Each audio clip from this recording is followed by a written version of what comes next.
How did you use media technologies in the construction and research, planning, and evaluation stages? The post-production stage of our music video required thorough research in order to plan and construct our product.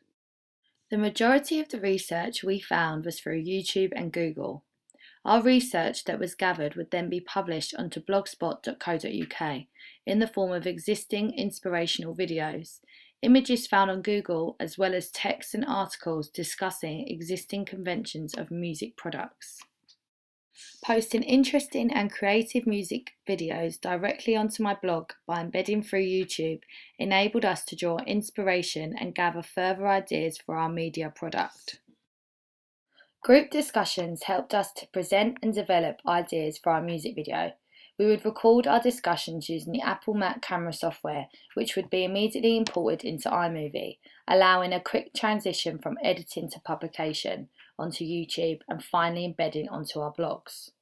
As well as this, our group used iPhone camera software to film and document location vlogs.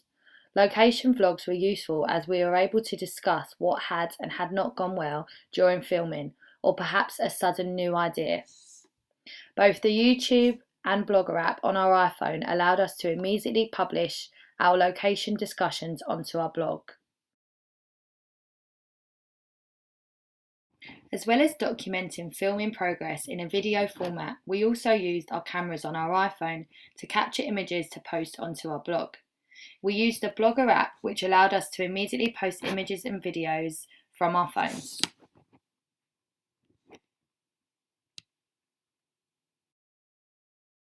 During filming, we used a Panasonic HD camcorder that we fixed on the tripod to create steady shots. A few shots were filmed using a Nikon DSLR camera.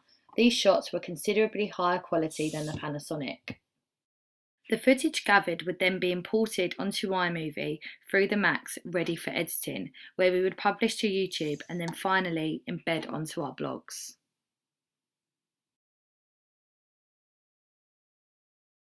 The ancillary task stage required producing a digipack. For the digipack, I began by researching existing digipack formats, as well as styles, images and fonts.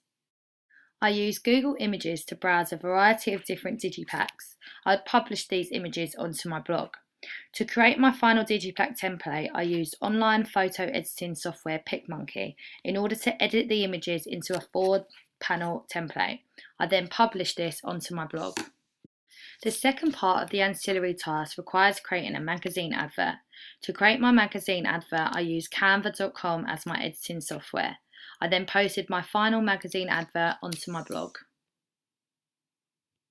I researched into existing evaluations on YouTube. I then used the software QuickTime Player for screen recording and iMovie as my editing software, as well as producing the voice recording. I would then publish the final product onto YouTube and finally onto my blog.